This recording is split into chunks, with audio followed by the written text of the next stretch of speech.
Well, hello everyone, and welcome to another spiffing edition of Crapper. Today with my friend Sean Hall Good evening. and myself, Tim Appleton, as per usual.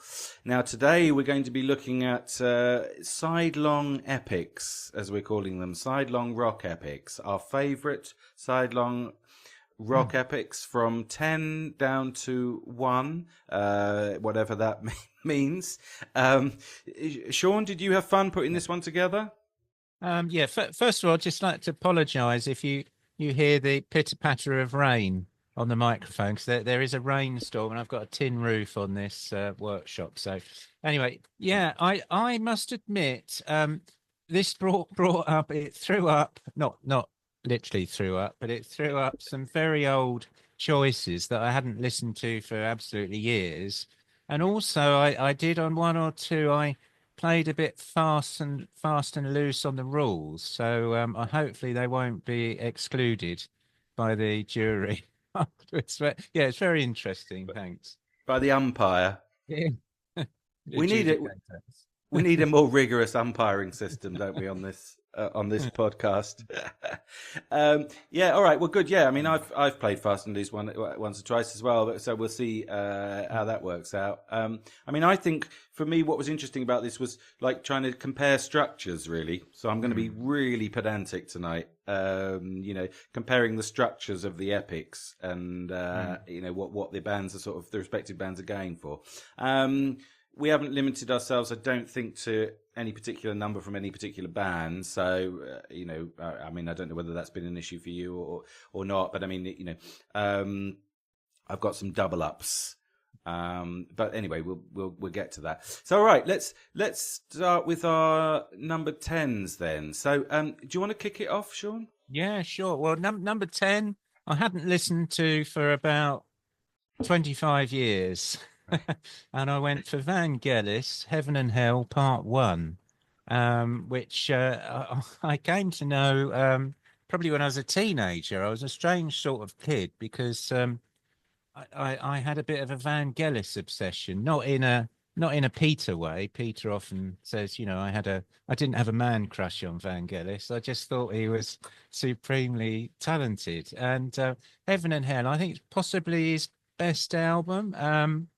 That might be a bit contentious, but it was an album, basically. It was supposed to be about duality, so heaven and hell, light and dark. Released in 1975 on RCA, and he recorded it in London. And it was a kind of a bit of a shift from his previous album, which was called Earth in '73, which was a bit more proggy. This is still a little bit proggy, I think, but it's a bit more. It's got some classical elements. There's lots of synth sounds, and I think there's a sort of a jazz fusion element in it, and a lot of sort of choral work. I think it's really interesting. Obviously, it's sort of a bit. There's a sort of a battle going on between the sort of the more sort of heavenly sound, and the jazz fusion choral sound of it is the hell sound. I mean, Tim might say that jazz reminds him of hell anyway, but anyway.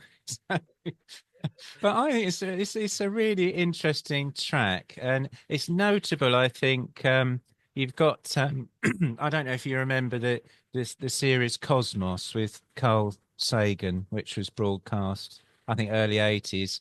But the theme to Cosmos, which is I think it's a beautiful piece of music, very simple. That came from this album, and it gave this album a sort of second life after '75. I don't think it performed that well when it was initially released, but well, it got to number 31, I think. So yeah, and its movement 3 is the Cosmos thing, and then of course you got John Anderson at the end. I think it's So Long Ago, So Clear, which which is a ballad at the end. I always find that a little bit sappy. It's very sort of romantic sounding, but it's quite sweet, I guess. But yeah, I think it's an interesting album. It's got the famous album cover, these sort of glass hands with wings playing a keyboard in hell, basically. And I don't know whether that at this point, before I wind up on Vangelis, that when I went to university, I did ceramics. Sorry to bore you. Well, I've got some pots. You can see some pots there in the corner. But the photography tutor, he did our photographed our end of year show, and he just happened to drop an anecdote that he did the cover to Heaven and Hell, and I think Spiral as well. And he just said basically that Vangelis was more interested in his publicity photo. That could he please shoot it in such a way that his bald spot wouldn't be noticeable. That was his opinion on Vangelis. There you go. That's it. Lovely. So yeah, of course you and me have discussed doing an Aphrodite's Child episode at some point. That's forthcoming. So stay tuned for that, folks. And so what distinguishes part one from part two shit, is it? It's not the John Anderson piece, is it? No, well, John Anderson is tagged on the end of part one. So I think side one's better than side two. Side one's got all the good stuff on it, I think. So yeah. Don't bother with. I'll get shot for this, but yeah. yeah. Screw side two. Yeah. All right, lovely. Yeah, so that's great. Interesting choice. Now, my number 10 is The Levers by Marillion. Now, what is their approach to the sidelong epic? I mean, this is from FEAR, their penultimate album. I think it's a sidelong epic in the sense that, like it was such a long record that it would have been a double vinyl LP. So this turns out this works out at just one side, The Levers. And I think this is not the only track that's sidelong there, but this is the best one, I think. Although it's a great album in general.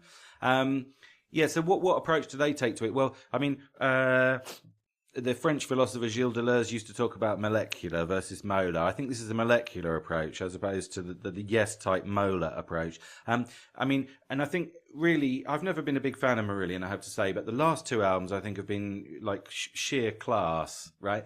And I think FEAR, for Everyone and Run, it's called, is has the edge, slightly longer and slightly more involved.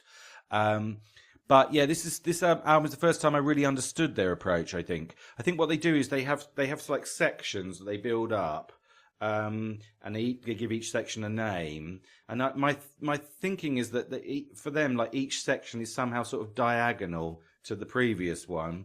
And yet, so there's a sort of interesting like articulation between the sections in Marillion, but then they do tend to build up to a sort of denouement, right? And it's quite an original style, really, of song construction. It's sometimes so subtle as to appear insignificant to my ears, but I think it's on the last couple of albums. I think it's triumphant, really. The lyrics here seem to be a discussion of Brexit, right? Because the whole album's about Brexit, or is it? I mean, it's kind of they leave it slightly open because it's all about leavers and remainers, right? But of course, there's a possibility that it might not be about that at all. I mean, it could just be about Marillion and their fans, because Marillion are the leavers and the fans are the remainers, because they just travel from town to town and they're always there and then they're leaving, And I like that because I think that they're quite lefty, I think, Marillion. But they're not being political here, so it's not alienating. They're being sort of philosophical, I think. They're just sort of pointing out like the tragedy of being on both sides of a divide, tragedy in the Shakespearean sense, because there's a point in this track, the last bit, One Tonight, I think it's called, it's very uplifting. And it feels like it's an appeal for everyone to come together. And then right at the end, just before it finishes, they say, I've got it here. There are scars in their eyes from 1,000 goodbyes. That was great. You can write, but I won't reply. So they leave it open. And I think, in the end, it does end tragically, actually. So I think it's quite touching, really, because they're not being political. They're just saying, really, like none of us can help where we are in the end, within a structure. So yeah, I think it's very touching and just very, very graceful and beautiful, the construction. So, 9. Okay, yeah, good choice. That you put me onto that. I like that. Thank you. Very good, very good. Thank you. I shall return that favour later on in the list. Well, my next choice, number 9. I'll give you a clue. He's he actually did become a keyboard player for Yes, unlike Vangelis, who they didn't like. It's Rick Wakeman, but which album? It's No Earthly Connection, and I've picked Music Reincarnate, but it's parts 1 to 4. So this is a contentious one because the rest of it is on side 2. So anyway, I thought I'm putting it on here. I don't care. That's all right. I think that's fair enough. But the bit that's stuck on side 2 is not very good, is it? Curiously. It's got one nice theme on it, and then it disintegrates after that. So it's released in 1976 on A&M and recorded in France, but with the English rock ensemble, not the French rock ensemble, the English rock ensemble. Should be called the English Rock Ensemble in Tax Exile. Oh dear, the cover's great. It's a bit like one of the, that Steel I Span album where you sort of have to look at it from a certain angle. It's Rick over the earth, but I think it came with a mirror sheet. You had to reflect it in the mirror, and you saw Rick Wakeman's lovely face. Anamorphosis. Is that it? It's called Anamorphosis. Yeah, right. You see it like from an angle. Yeah. Well, I was surprised to learn it got to number 9 in the UK because I think this is a bit of a forgotten Rick Wakeman album, and certainly I'd never heard of it until I bought it in Oxfam in I think probably Chelmsford for about 99p, and then I listened to it. I thought I might as well listen to it. No, I bought it. I really enjoyed it. I mean, it's obviously it's sort of, I don't know if it's Rick Wakeman's nervous breakdown, but Rick Wakeman's nervous breakdown album, but there's sort of semi-religious overtones to it. He claims he was inspired to write this because it's about a spaceman, and he's inspired to write it by seeing a UFO over his beach house in Miami. And he then wrote most of the album on the toilet on the plane. So, how true that is, I don't know. Isn't it funny? Isn't it funny how you have to go to America to see aliens? Yeah. It could have coincidence, that, isn't it? Yeah, it could have been a weather balloon, couldn't it? Or just a plane or something, Yeah. after about 10 bottles of scotch, So anyway, he wrote a lot of material for this, but apparently he binned 60% of it because he didn't want to do another, just been through the experience of Tales from Topographic Oceans. He didn't want to do another sort of weighty double album. And his record company said, you're not doing another album with a bloody orchestra. So he had to sort of, although he had the rock ensemble, it was scaled back. But, it's still orchestral, but it's much less. So as I said, it's this is side 1. I can't talk about the second, the finale because it's on side 2. But I think, this is a very underrated album. There's some beautiful themes, and I think there's some very emotionally charged music on here, with the orchestra. It's got that lovely theme, that da da da da da. It's got a lovely, it brings tears to your eyes in a good way. There's so many nice themes on it, but I think this is meant to be about I don't even know what it's about. It's a spaceman, and then he appeals to the maker, obviously God, that we're losing a sort of spiritual side, and this can be fully it's sort of like Rush, this really, isn't it? It can be only fully realized through music, and then part 5, which I'm not talking about, is the Reaper, so it must be death, but it's humanity, basically humanity losing its musical soul and being abandoned by the creator. Now, a lot of the reviews said that lyrically this was quite depressing, so I don't really know, critically how well it was received. But there we are. Apparently, on completion of the recording, I should do a proper podcast on this. But just to leave you with this thought that after all was done and recorded and laid down on tape, apparently he flicked a load of marmalade on the tapes by accident. So, he's having a marmalade sandwich. And the like Paddington Bear or something. Like Paddington. The engineers had to clean all 300 feet of the tapes with soap and water. So I don't know if that had a lasting effect on the album, but there you Great. go. Good choice. I think my favourite anecdote from that album, but I can't actually remember what it is, but they wanted to get the sound of like a running stream halfway through side one, but they couldn't get the any found sound, so they didn't they all have to like urinate in a bathtub. Oh, that's killed it now. That's killed it for Sorry. me. Yeah. All the members of the English Rock Ensemble after a long session in the bar.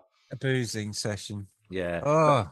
But you're right. I mean, that is a great side one. And actually the ending I find slightly perfunctory. So if you just stick side one on, you're in for a treat. That's a great side of Rick Wakeman, that, isn't it? All right, lovely, good choice. Now my number 9, don't recoil in horror, Shaun. My number 9 is Welcome to the Pleasure Dome by Frankie Goes to Hollywood. This is a left field one, I know, for our podcast.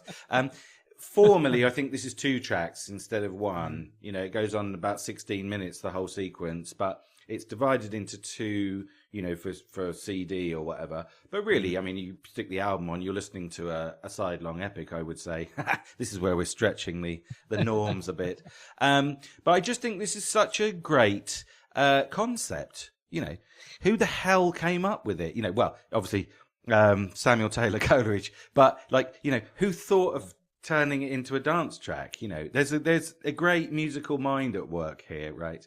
Because this is a dance track, I suppose, really, and like a lot of dance stuff, it's sort of written, I think, by committee, or was it the band? I mean, the band are credited, but I mean, if there was a sort of committee process, it was a hell of a committee. You've got really some of the greatest producers, engineers, and musicians that Britain's ever produced working on this. Above all, Trevor Horn, and Steve Lipson. Trevor Horn from Yes, of course, and Steve Howe, of course, plays guitar on this one. Plays a random acoustic guitar halfway through, because they were very sort of generous. I think Frankie, they didn't let anyone play on there. Someone who's sort of like wandering down the corridor, they got the cleaner in, to do a turn. But yeah, there's lots of stuff going on in this. It's got a cool, sort of catchy chorus. There's epic, main guitar riff. It's sort of some found sounds, some aleatory stuff. Something like a classical orchestra at certain points, although probably played on the synthesizer, I would think. But even that, like they do it very tastefully. It's like they're not pretending that this is a real orchestra. They're just doing like, this is what a synthesizer sounds like. So it's all very, they're really in control of everything that they're doing. And beyond that, I think the writers of this, whoever they are, have a real sense of structure. I mean, it even goes like Bach-like at one point because it's in a minor key, I guess E minor, I would say, if I had to guess. But at one point, towards the end, it just goes into the major key. And then goes back to a second apotheosis because that's the first apotheosis, and then there's a second one. Now, this double apotheosis is something I'm going to return to because I think a lot of these tracks have got 2, apotheoses, basically, and I think that's a feature of a lot of these tracks. But yeah, I think this is just very exciting, very musical, very interesting, great. I just think it's great art, and I think this is, perhaps, if I may, working class art. I mean, I think this is Liverpudlian art, isn't it? Because they're real, Scousers, this lot. And I just think that they're, whether it's them, whether it's the producers, they've just done a bloody good job. They've put a bloody good thing together here. And I love it. I realise it might not be for everyone, but there you go. Moving swiftly on. Yeah. Was Dave Gilmour on that album, or did I imagine it? No. Well, I thought he played on something by them, but maybe I imagined it. No, I mean, I think that I don't remember him playing on it, but I think the point was that every famous musician who happened to be in London at the time Yeah. was either playing on the album or rumoured to be playing on the album. Right. I mean, the famous example is the Blockheads. They had Ian Jury's Blockheads were on, they did Relax, didn't they? Basically, it was played by the Blockheads. Yeah. I don't know whether they were still present when they were doing Welcome to the Pleasure Dome. But I think it was probably played by the band because they're great musicians, the band. It's just that they were sort of relegated because Trevor Horn was like in the driving seat, Yeah. Adolf Hitler on Vibes. It's that sort of thing, isn't it? Yeah, I've never heard it. So, Good. I mean, I've heard of them, but I've never heard it. So, yeah, interesting. Big part of my childhood. Anyway, let's move on. So, number 8, Shaun? Number 8. Well, we've talked at length about this before in a very well-received episode, so I'm not going to talk too much. Hi, 64 fans out there. It's Scheherazade and Other Stories. Well, specifically Scheherazade. So it's Renaissance, and we've talked about this. So I'm going to be brief. So it's from 75. Basically, mainly written by Michael Dunford, the guitarist, and basically it's sort of I think the crowning achievement of Renaissance. I think we gave them that, didn't we? It's sort of a progressive rock symphonic masterpiece, and of course the story of the Sultan Scheherazade whose wife cuckolded him, and he basically started sleeping with 1,000 women, like this Bonnie Blues. Have you heard of this Bonnie Blues story over here? It's very unsavory. I think I know the story to which you refer. Yeah. Well, I think she's carried on. She's not, anyway, I'll leave that part there. But anyway, he meets Scheherazade and basically becomes enchanted by her. But it's some again beautiful passages of music on this, genuinely moving, I think. And it's just a great album. And if you've not heard it, give it a listen. Along with our other 64 viewers. I have to say. Brilliant. In our defence, I should say that was just on YouTube. I got a lot more listens on the podcast. Yeah, many more listens. But it's just that seems to be some problem with the YouTube algorithm. Either that or Renaissance just don't have that many fans. We probably shouldn't beat ourselves up about it. No. Anyway, funnily enough, my number 8 is Song of Scheherazade. Good grief. Which I realised that in the last episode I was calling Scheherazade, but that's because I live in Spain where people pronounce, it's very phonetic, so people say Scheherazade, which might be the original pronunciation. I mean, who knows? Well be.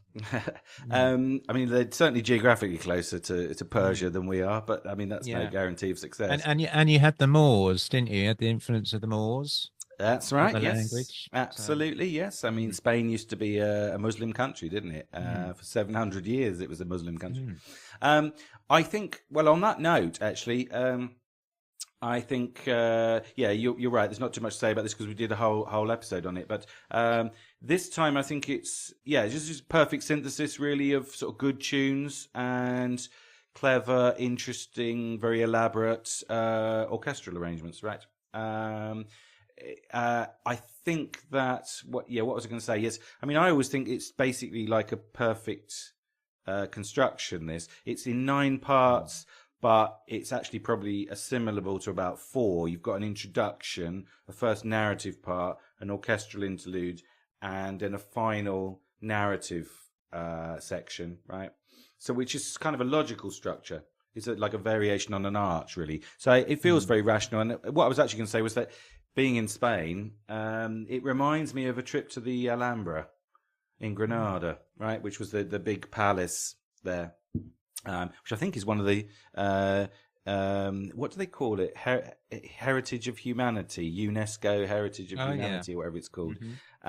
Because it's so amazing, the building, And the reason why it reminds me of that is because, not just because of the Islamic connection, although is this an Islamic story? We did discuss that, didn't we, in our podcast? But I think that it's because if you go into Al-Hambra, it's a perfect mathematical, artistic construction, because Muslim culture was very big on mathematics, right? So they have this thing where they have all the, like they took squares and they would draw the diagonal, and then they would stand the diagonal up and then make a square out of that, and then do the same again, and they would use those as the squares. Relative squares within which the arches would fit. So it's kind of it's all kind of like mathematically proportionate. So when you go in, it's like it feels like it's like sort of heaven on earth, really. It's like supposed to be a perfect construction. And then, of course, they have water features because they realised that that was the building represents eternity and the water represents, temporality. So, to kind of mix it up a bit. But yeah, it's got that air to me. Like, this is a perfectly rational musical construction. So I don't know whether they were considering that as they were, slightly ripping off Rimsky-Korsakov, but yeah, it's brilliant. It's just perfect, really. This side of music, and the whole album is pretty bloody good. But anyway, all right, let's move on. Number 7. Okay, number 7 for me. Well, this is another sort of childhood album that I haven't listened to in absolutely bloody ages, and I've had it on repeat this week, listening to this, reminding myself of it. And it's by our former friends in the European Union. It's Kraftwerk, and it's Autobahn. I've gone for Autobahn. Released 1974 on Philips. And I always think this is, it's obviously, I don't know what you'd call it. It's not quite, they're coming out of krautrock. It's got elements of that in it, but it's also, obviously, it's got this sort of electronica feel. But despite being about sort of modernity, and it could only be made in Germany, I think, this album, the bit driving on the Autobahn on their wonderful motorways through the countryside, you couldn't have done this in Britain. Yeah. Because... Wir fahren auf der Autobahn. You couldn't do that here because it'd just be the sound of swearing, wouldn't it? And just incessant car horns and ramming people, road rage. So it's a very German album. And Good point.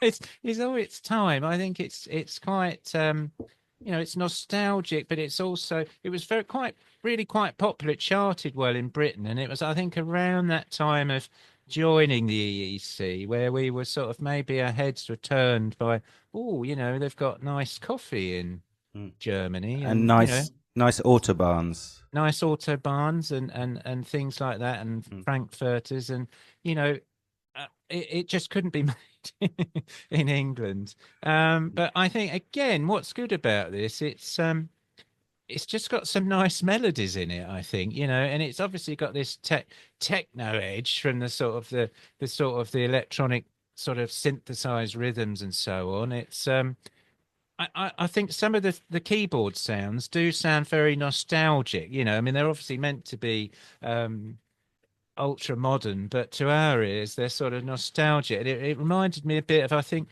the guitar player from Radiohead. He said that Radiohead sort of famously don't like being called labelled as progressive rock. They blow a gasket. They'd probably punch you if you went, I like OK Computer. That's like a prog rock album.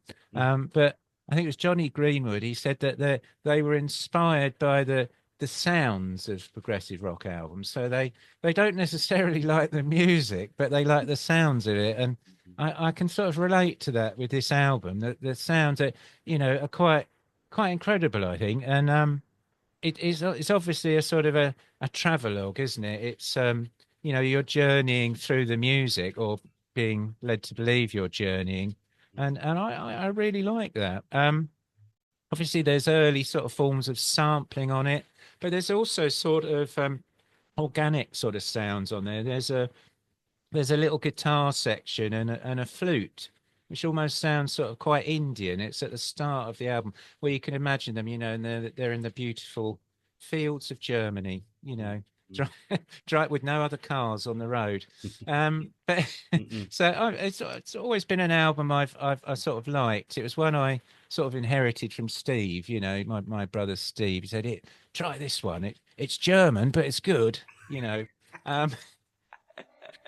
So I always liked it. But I think there was a bit of a mixed reaction. Rolling Stone magazine said it was inferior to Tubular Bells, which is, Tim would say that. Now that's saying something. I'm sure you're thinking it. I don't But mind Tubular Bells, for the but record. other musicians like David Bowie really liked it, cited it as a major influence. So it's kind of avant-garde. It's minimalist. Ralph Hutter said that they described it as industrial Volksmusik. So Okay. industrial folk music, basically. That sounds ominous. Yeah. But I kind of get that. But yeah, number 5 in the US, number 4 over here. Right. And all I can say is wir fahren auf der Autobahn. Yeah, lovely. Yeah. Shout out to our German listeners, by the way. I hope that they enjoy our cultural appreciations. No, I think that famously there's no speed limit on German motorways, is there? I don't know whether that was a factor. That's probably not true anymore, is it? Bloody EU. I think that, very good choice. It's curiously similar to your Vangelis choice in that it's actually part 1 of a sort of concept album, actually. Yeah. Which is divisible in 2 halves. And I think Autobahn is also divisible, because I think the second half of the album is like the first half of the album is them going to visit a countryside retreat and then the second half of the album is them observing a comet as it goes across the sky. So the second half of the album is about witnessing the comet, and the first half is them going there. But yeah, it's a great piece. That probably an influence on Frankie, I would say. Welcome to Pleasure Dome. Influence on a lot of things, actually. Yeah. All right, brilliant. Now, Daft Punk, probably influenced by Kraftwerk.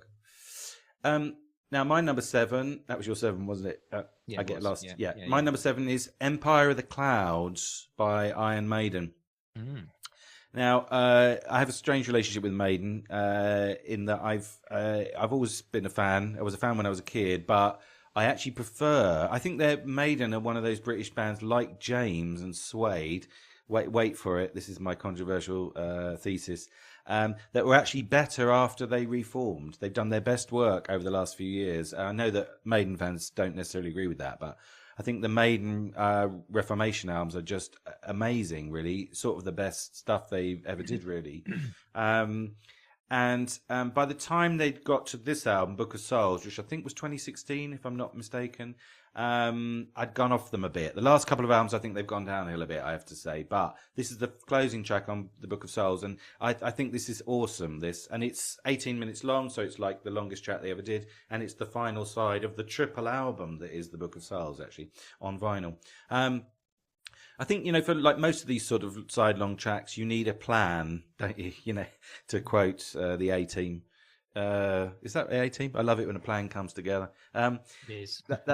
That's to say, like, you need an overall sort of architectonic structure, right? And then you fill in the details. And what you got here is this track is essentially a ballad, followed by a series of instrumental variations in different keys and time signatures, and then a sort of terrifically exciting apotheotic fast section, and then a reprise of the ballad at the end with a slightly altered melody. So it's a nice sort of structural balance altogether. Now, I think any self-respecting prog fan should like this. The mood and the delivery, I think, are probably closest to A Plague of Lighthouse Keepers by Van der Graaf Generator. Bruce Dickinson wrote this track, and he was a big fan of Peter Hammill and Van der Graaf Generator. He's often said so, right? It even has flavours, I would say, of Tull at certain points. They're, famously, Iron Maiden say that their Dance of Death album, which is the second Reformation album, practically could have been a Jethro Tull album. That's an exaggeration because it's too heavy. And they meant that critically. But that's actually why I like it. There's Tull elements here, I think. And yeah, like Scheherazade, Song of Scheherazade, this is a programmatic piece. It's telling a story, and it's the story of I don't know if you know anything about this, Sean, the crash of the airship R101 in 1930. I thought perhaps if we've got a second, I could read the Wikipedia summary. The crash of R101 effectively ended British airship development, and it was one of the worst airship accidents of the 1930s. The loss of 48 lives was more than the 36 killed in the better-known Hindenburg disaster of 1937, though fewer than the 52 killed in the French military Die Mund in 1923 and the 73 killed when the USS Akron crashed in the Atlantic Ocean off the coast of New Jersey in 1933. So the real question here I have is why people kept getting on these ships, given that they seem to keep crashing all the time. But that's, that's that's one of the riddles of history, I suppose. Do you have any knowledge about airships, or did you ever get into that with your brother Steve? Or bloody dangerous? Bloody dangerous. I think. Yes. Yeah, Fair enough. yeah. Well, Fair they enough. were hydrogen fueled, I think. Whereas Yeah. now I think they use some form of helium, I believe. So it's a lot safer. And if it bursts, everyone just starts laughing. So good. So anyway, great chat. This, very, very worth checking out. Love it. Sean, you're 6. Yeah, number 6.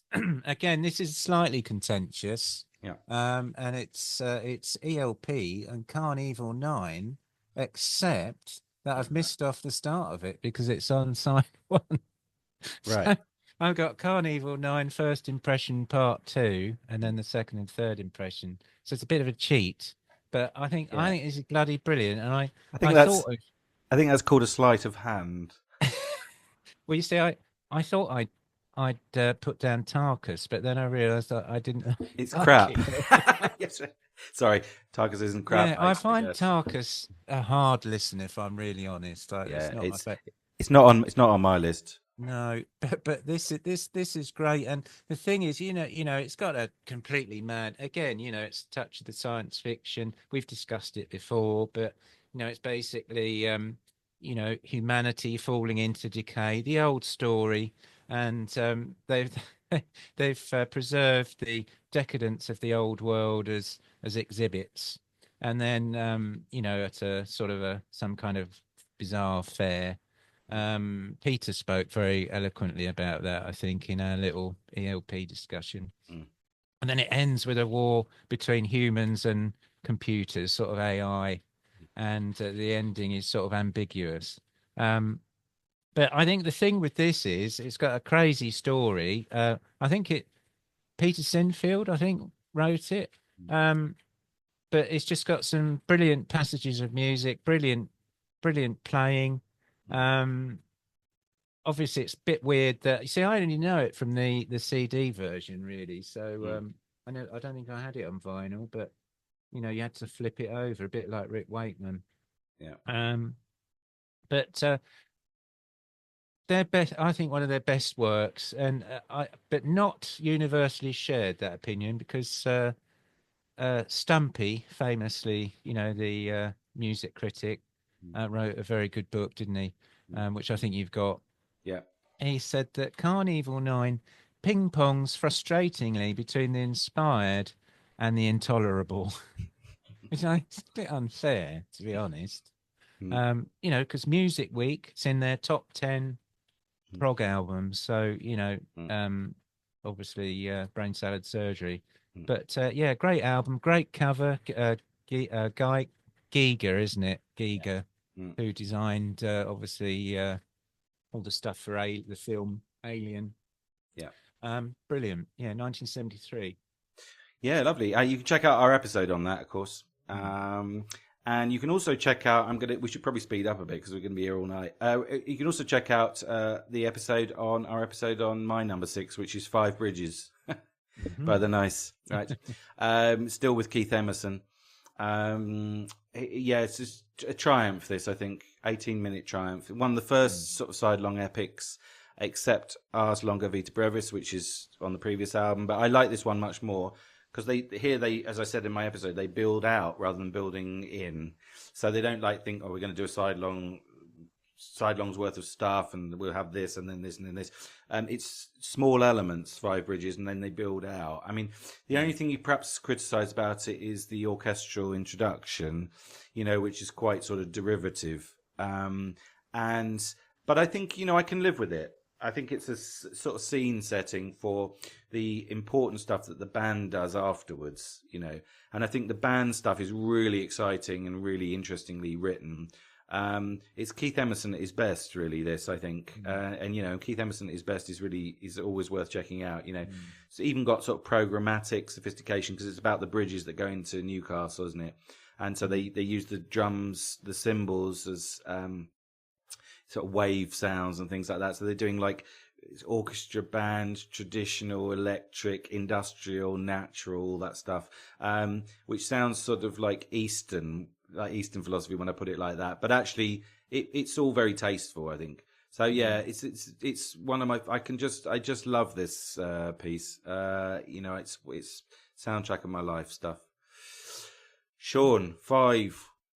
Number 5. Gosh, we're overlapping on occasion. Well, we won't be overlapping now because I've picked out Tubular Bells Part 1, which I'm going to be very brief about because I've done a podcast. I haven't done a video, but if you go on the podcast channel, if you've got Apple or Spotify or whatever, and it was written by a 19-year-old Mike Oldfield and released in 1973, and it famously produces and plays all the instruments apart from the drums, and it's a legendary piece, really.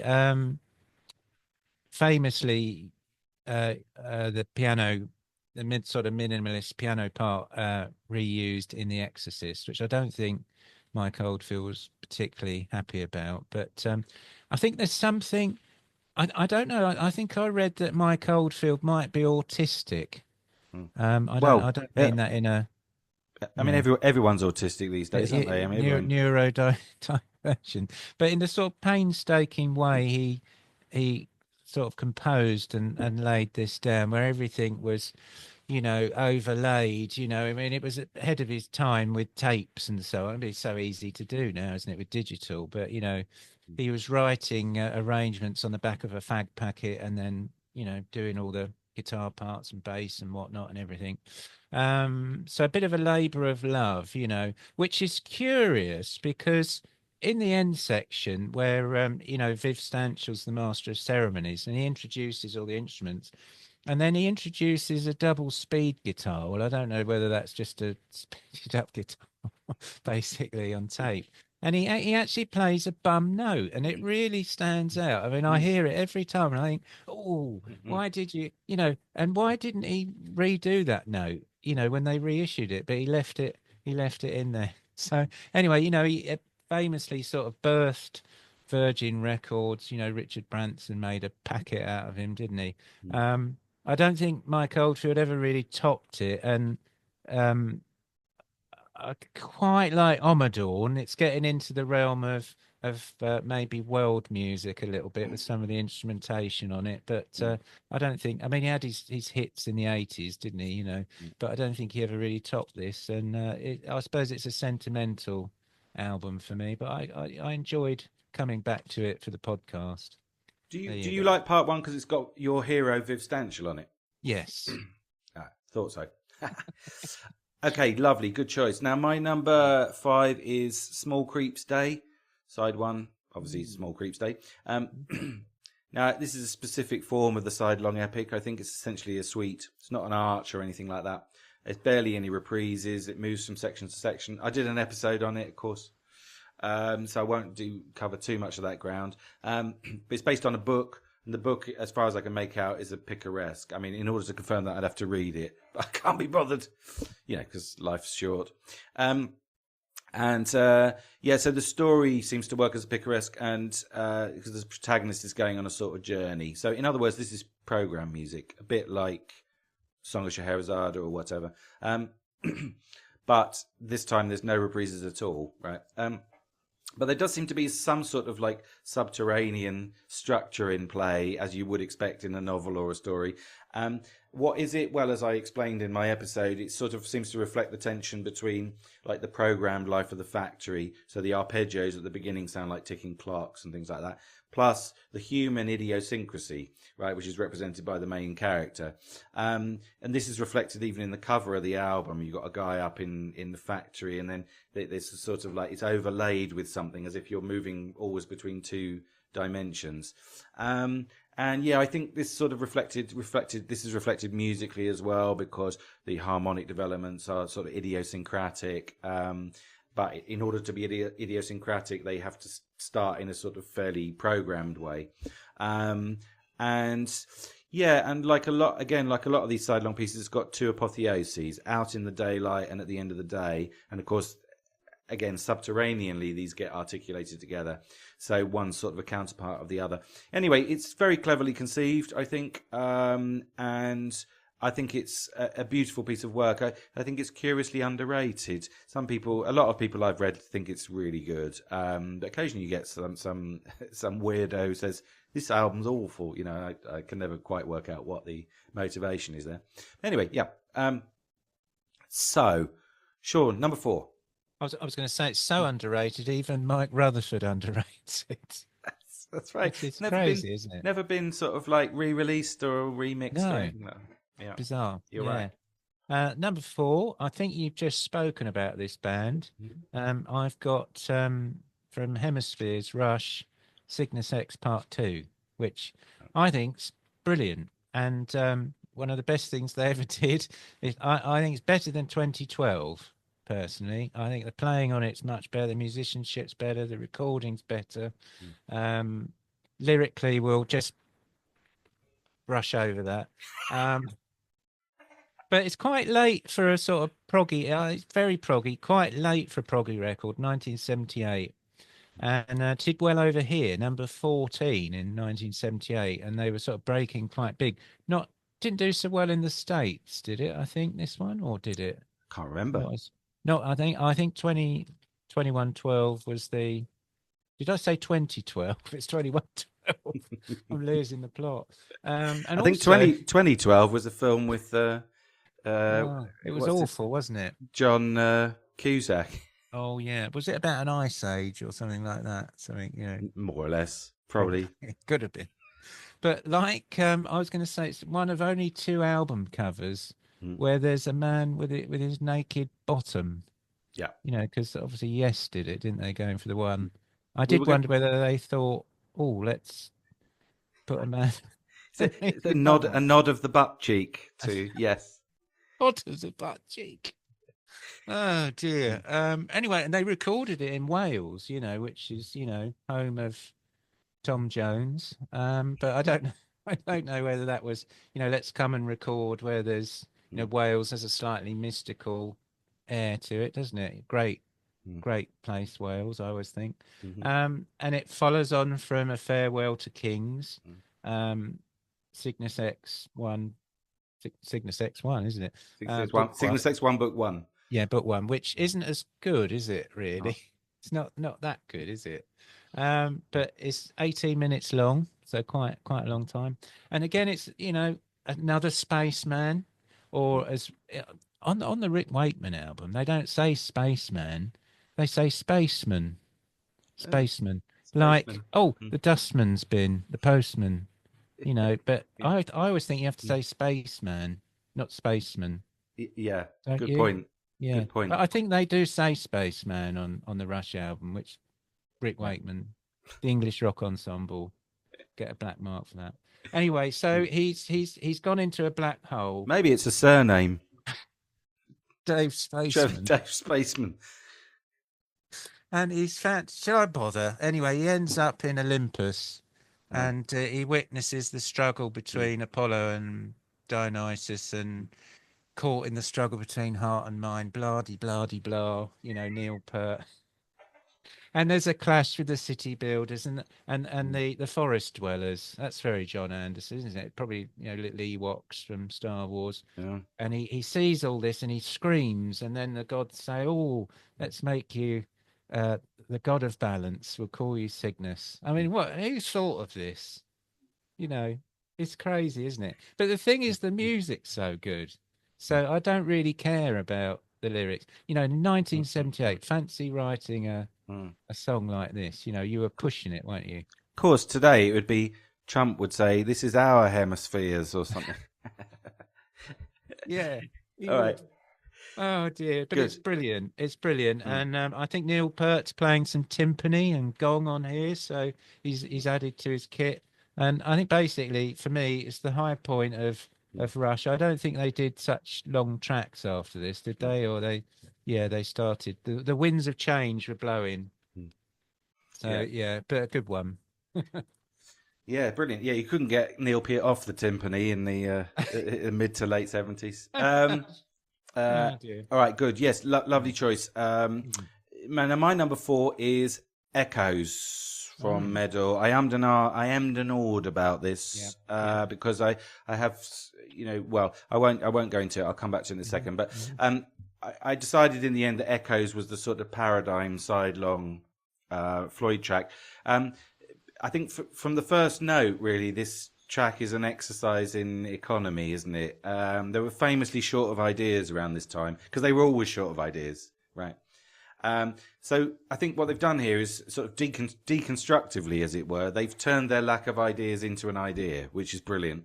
You know, they start with one note, and then from that comes the chord, and then from that comes the chord sequence, and from that a song, and from that a sort of climax, and then a contrasting section, middle section, denouement, reprise, and ending. So what this means is that, in a sense, this piece is pure structure, and it works very well as such. I mean, they were architecture students, let's not forget, right? I mean, even that one note is structure at the beginning because it's a seventh at the beginning. It's a seventh note, minor seventh chord, but actually in the middle it becomes the tonic, and then they use that as an anchor for a key change up a tone just before the end, so it can go back to being a seventh, which adds drama to the whole structure. It's a simple move, but it's epic, really. Yeah. I think there's a famous quote from Frank Zappa where he says, "Music." I don't know if it's apocryphal. Music is decorating a moment in time, right? And I think that's what they're experts at it. So yeah, that's my number 4. Echoes. Great choice. Yeah. Good. 3, Sean? Number 3, I couldn't pick a King Crimson track, but I did pick a MacDonald and Giles track, and I've picked Birdman, which Tim here introduced me to many years ago on a dodgy old cassette tape, and I've loved ever since. I think I probably said, "Don't bother listening to this; it's rubbish." You probably did. Do you want this? But I think you said the drumming's really good on it, and it is. You see, so that hooked me in. But yeah, so I knew that would tickle your G spot, your musical G spot. God. So MacDonald and Giles, 2 King Crimson escapees who recorded their only album in 1970. And it's very King Crimson sounding, but it's not as dark lyrically or musically as King Crimson. It's very whimsical. It's got Peter Giles on there, Peter Sinfield contributing to the lyrics, much more pastoral sounding. Side 1 is okay, but I think it's a bit rooted in the late 60s, I think, this album, although it's 1970. But I love Birdman. I think Birdman is a fantastic track. It's quite long, 21 minutes, 45 seconds. And it's just about an inventor building a flying machine and flying it, basically. But it's just so well done. And, musically, I think it's fantastic, and drumming. Michael Giles, my God, is the master of the never-ending drum fill, where you never quite know when he's going to end. But I think it's a gem of a track, extremely underrated. I think Robert Fripp commented that some of this material could have been Crimson-esque, if they hadn't buggered off. But they obviously saw their future outside of the mothership, so to speak. But, the opening lines, "Long ago in Walthamstow," Well, Walthamstow, apparently, like your R101 story, that's where A.V. Rowe, the aeronautical engineer, established his company, which became Avro, who built in the war, the Lancaster bomber. So it all began there. So I think this was a nod back to Oh, it's a true story, is it? well, a semi-true story, I think, but I think it is, possibly based on Mr. A.V. Rowe. Nice. And I think the Birdman Flies section I find terribly moving every time I hear it. The drumming is incredible. It builds an intensity, there's flute and strings and it adds tension. And then there's a lovely bit of guitar, which I always think sounds a bit like I can't think whether it's Here Comes the Sun, but it's a very sort of George Harrison sounding. I mean that in a good way, in a positive way. And it just is a lovely section, that. So I love this track, and I will carry it to my grave probably. And it'll still be unheard, I expect. It's a bit of an obscure number, isn't it? Yeah, But yeah, it is. very interesting, very interesting. I think that they never quite work out why they left King Crimson, really. But all right, great. Now, my number 3, I'm afraid, is Cygnus X1 Book 2 Hemispheres. Right. Inevitably. I mean, what else? What can I add to what you've already said? I mean, I think that they, again, they're taking the form seriously here. We've got 18 minutes to fill. What's the most efficient and interesting way of doing it? So it's written as a gestalt, as it were. Unlike some of the other sidelong pieces, which are more episodic, it's properly integrated, this piece. And I think that's important as we go through my list. That will become more important. I think that I've said this before, but I think that when I listen to this album, I feel like I'm listening to the rock version of a string quartet, because if you include Geddy's voice, you've got 4 elements, and it's sort of playing is so tight. The use of textures is so impressive, and it's sort of written like a string quartet, really, as an integrated piece. But yeah, side 1 is the sort of exemplar, really. I suppose I could have chosen 2112 or Caress of Steel. Side 2, what's it called? Fountain of Lambeth, is it? Lambeth. I was going to say Lambeth. Talking about London, Walthamstow. Yeah, but I think this is the best written structurally. And so it's so integrated. It's like clockwork, and it just it just the form excites me. I think that's what it is. You mentioned the lyrics. Yeah, I mean, I can take or leave. Sometimes I think Neil does okay. Sometimes I can take them or leave them. And the more philosophical his lyrics are, the less I tend to like them. And this is a sort of philosophical disquisition, isn't it? And I think it's a bit, I find it slightly sort of mundane, really. But anyway, let's not get negative. Let's not go negative, not at this stage in the campaign. Okay, good. So that's it. So then what have we got next? Number 2. Shaun. I was just going to say on that, I think around the mid to late 70s, sci-fi was very popular, wasn't it, in the mainstream, in culture. So, I can understand why. Oh, we'd better write a science fiction album. It might sell a few copies. Yeah. I take number the point. 2, number 2, I'm afraid to echo, echo what you already said about echoes. Go on. Oh dear. So I like metal. I like the fact that they sort of all coagulate with this Pink Floyd sound around this time. And obviously, the great works come later, but this is the time when they're all still getting on with one another and contributing equally. And I think that's the thing with Floyd, that in either eras, you've either got Roger sort of shouting at you through the speakers, as Peter said, or you've got a sort of a sleep-inducing album with Dave Gilmour, So, but altogether they were fantastic. Led by Roger. You've got to have somebody leading Pink Floyd, or they'll just go around in circles. But I saw them do this. He makes the trains run. Makes the trains run on time. Exactly. Yeah. But I saw them perform this on their well, it was the Momentary Lapse of Reason tour, and I think they performed it in '87, but I don't think they performed it again after that. But they made a big impression on me, you know. And it's a mood album, isn't it? Right from the start, where, as you say, you've got that note, that ping, which sounds like a sort of submarine or a some sort of underwater radar sound, you know, that one note. And it's just an amazing track. And you know, you've kind of got the sense it's a bit like Christmas Eve, I think, Medal. You know, you sort of think, oh, the best is yet to come, but actually, maybe Christmas Eve was the best. That in my head, that's how Pink Floyd work. But I love this album, and you know, as you said, you know, they were short on ideas, and that these sort of sound experiments that led to the creation of the track were all called nothings, which is brilliant. And they first performed it, and they called it "The Return of the Son of Nothing" in Norwich, no less. So there you go. Nice.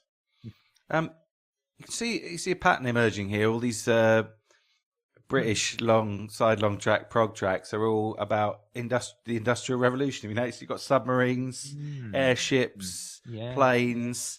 I mean, you could tell something about the British imaginary from all this. I think, can't you? Yeah, interesting. So good. So my number 2 is Gates of Delirium by Yes. Now, I think, again, let's look at the structure. It's essentially 3 distinct parts, but they're articulated together expertly, I think. So you're taken on a sort of singular journey. I mean, I think I think of it as a bit like reading Lord of the Rings or something like that, you know, because there's a battle sequence, isn't there? And I think this journey is basically, the author of all this is John Anderson, you know, and I think he understands the structure best, I would say. He understands that the opening song has to have plenty of excitement, and the middle is, you know, programmatic, and then the ending is going to be really moving, you know, and the ending has got to be moving enough to justify the 23-minute track, you know. So it's a high wire act, you know. But he's just so good at it. He's such a bugger, isn't he? He's so good at putting these long pieces together. Or at least he was back then. It's so compelling, the structure, that I just think it flies by. You know, it's like a 3-minute pop song, but, you know, happens to last 23 minutes, you know, but as soon as you put it on, it feels like it's over, you know. It's like one of the better James Bond films, you know, one of those ones that last 3 hours, but like they seem much shorter when they're done well. And when they're not done well. The Spy Who Loved Me. The Spy Who Loved Me, yeah, for example. Goldeneye. Golden Balls. Yeah, good. Okay, so yeah. So yeah, I think also I have to mention the arrangements, right? Completely unique, very full arrangements. My God, you know, as full as possible. I mean, bloody hell. There's always this thing with Yes where they're all playing at once, isn't there? They're all present all the time. But I mean, on this album, they take it to the next level, you know. It even seems to include like aleatory effects at some point. It's just things going on that you think that was just an accident. They just left it in. Yeah. And I think that's kind of interesting. I think the fact that on Tales from Topographic Oceans, I think they credited everybody for all the tracks, because I think basically John Anderson wanted to share the blame around, you know. But I think here the joint credit is more apt, because I think that they're all actually genuinely contributing here. At some point, it seems to come close to chaos, actually, which I suppose is programmatic because they're depicting a battle. Also seems to include every style of music imaginable. You know, you've got this, the opening sounds like a romantic orchestra, you know, the time signatures are suspended and keys and things. And then the first song sounds like, I think, like rhythm and blues, you know, and then the instrumental middle sounds, again, like orchestral, you know. And then they seem to go into sort of jazz fusion, and the closing sounds church-like to me. So, you know, in conclusion, I think this is uniquely written and arranged, this piece. You know, it's like nothing you've heard before or since, you know, including by Yes. Yeah, that's my number 2. Good. That's it then, isn't it? We've got one more left to go. Is that right? Yeah, yeah. You got any also rans, Sean? Yes, I had one or two. I wrote this list and I thought, right, Caravan, 9 feet underground. They're going to be that's going to be a shoe-in for me. So I won't research them, because that they're a dead cert for me. Because of course, the Land of Grey and Pink, album, which I like, and I've talked about that in a podcast. And I thought, I can talk about how it inspired the creation of Suppers Ready, which of course we couldn't put on this list, could we? Well, maybe not all of us were going to put this on the list anyway. And how Tony Banks and David Hitchcock, the producer, rated 9 Feet Underground. How it was cut and pasted and put together, and it leans on David Sinclair's fuzz organ, and how I like Disassociation at the end, which is sung by Richard Sinclair, with the fabulous lyrics, "Will the day be warm and bright, or will it snow?" which I thought was very apt for this week in Britain. Will it snow? There are people here who really want to know. And then I realised at the end I'd forgotten to put it on the list. So it got left off by default. So I'm just going to mention it as an honorary number 11. Supper's Ready we couldn't pick because it's got Horizons at the start. So there's 2 tracks that didn't count. So I probably would have picked it personally. Right. I'm not saying where. But I also would have had another electronica album, which would have been Oxygen, parts 4, 5, and 6 by Jean-Michel Jarre. You remember that? Which launched the careers of 1,000,001 magicians, because they always use that. Oh, here's a tulip magically appearing out of a hat. But I didn't pick that. I almost picked Atom Heart Mother because I really like that, but then Echoes just sort of pips it. And then I nearly picked Gates of Delirium, but I thought there's a reason why I'm not picking it. Well, I would have put money on you having that on your list, but I think I might be able to guess why it's not on your list. But I'm starting to think that maybe I set out the task improperly. But anyway, we'll come back to that. My also rans are Billy the Mountain by Frank Zappa, which I love. Zappa fans hate it, but I think it's awesome. And I've mentioned that in a previous episode, I think. I was thinking about like Soft Machine third. Got 4 to choose from there. But I mean, I would have, if I'd have done one off that, it would have been Facelift, the first side, because I think that's my favourite bit of it. Down, down, down, down, down, down, down, down. I love that riff. Plague of Lighthouse Keepers by my beloved Van de Graaff Generator. Atom Heart Mother, I sort of is an also round for me. I love Atom Heart Mother like you. I thought I sort of prefer Atom Heart Mother as an album to Medal, but the thing is, I think that Echoes, as I said before, is like such a paradigmatic sidelong track that I think it deserved a mention. Also, talking about ELP, Memoirs of an Officer and a Gentleman, the side 2 of Love Beach, I think is bloody brilliant. And I prefer it to Tarkus. And I'm going, maybe we can talk about that another day, because I don't want to get into too hot water here. But I think it's brilliant, apart from Peter Sinfield's dreadful lyrics. But again, we'll come back to that. Midnight Mushrooms by Griffin. That's I think that's that's a high point in their career. Side 2 of Queen 2. But I'm never quite sure whether that's a full sidelong epic, really. Likewise, side 2 of Abbey Road by the Beatles. There's elements at the beginning, or at the end, in the case of Queen, that don't seem to quite fit. So I don't know whether they count, really, but they're pretty amazing. And that's it for me. Yeah. So, without further ado, Sean, will you put the public out of their misery? I will. I'd have put money on you picking Van de Graaff, but there you go. Okay, so number 1, It's Close to the Edge. So did you not put Gates of Delirium because you thought only one by each band? Yeah. Okay, sorry. Because okay. Right. Beg your pardon. I can't repeat myself. Well, no mind. Well, yeah. Well, anyway, there you go. So I just think this is probably their it's a high watermark. Anyway, it's a high watermark in their career. 1973. You know, it's a union of Yes and Oh, their end 72. 72. Sorry, Yeah. released in 73, was it? Or No, oh, release. Yeah. Yeah. oh, it was 72. Topographic was 73, wasn't it? Oh, of course, of course. Yeah. I always think it's a union of Yes and their recording engineer, Eddie Offord, splicing tapes together. You know, finding bits of tape in the bin and fishing them out and sticking them together. You know, it's an unusual album. You know, sort of structurally. And I think Bill Bruford, you know, he left, didn't he? Famously, jumped ship.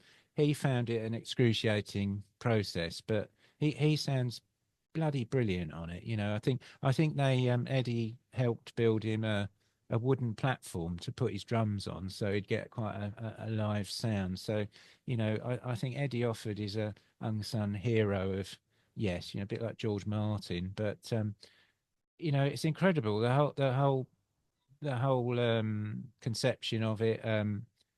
Loosely based on Siddhartha, Hermann Hesse. I still haven't read it, but anyway, I don't know whether the lyrics are that important, but just as a piece of music, it's quite incredible, I always think. And we've talked about it, I think, on an early podcast. But yeah, number 4 in the UK, which is a good result. But I think after this, you know, obviously Topographic came and you know, Relay, and I think maybe this is when the self-indulgent side of Yes got pushed. You know, that, oh God, you know, he's writing another sidelong epic. But I think it's very concise, well executed. Yeah, brilliant. You know, so seen them do it a few times, I suppose, back in the 90s. You know. Can I just say, I love the fact that you just did an impression of the whole of the band, Yes, minus John Anderson. They went, oh, he's writing another, John's writing another sidelong epic. Yeah. So would you have, I pointed out the year, I wanted to correct the empirical mistake over the year, because otherwise we get stick for that. You're otherwise. right, 72. Yeah. So would you have put Gates of Delirium if I'd have let you? I think I'd stick with Close to the Edge, but, Right. but Gates is a close shave. Close shave. Yeah. I asked that because my number 1 is also Close to the Edge. How predictable, right? You know, why is this track so great, right? I was thinking about it. I didn't come to any firm conclusions, but I think basically it contains the 2 standard apotheoses that you require for a sidelong epic. There somehow has to be 2 high points that somehow articulate, right? Here it's the church organ, but the amazing church organ solo in the middle. Da da da da da da da da da da da da da. That Rick Wakeman bit that's just unaccompanied. So they've just gone, whoa, like, you know, like it's so unexpected, that bit. And then you've got the ending, you know, I get up, get down, which is called a word painting, I think, because it's I get up, I get down, you know. It was clever.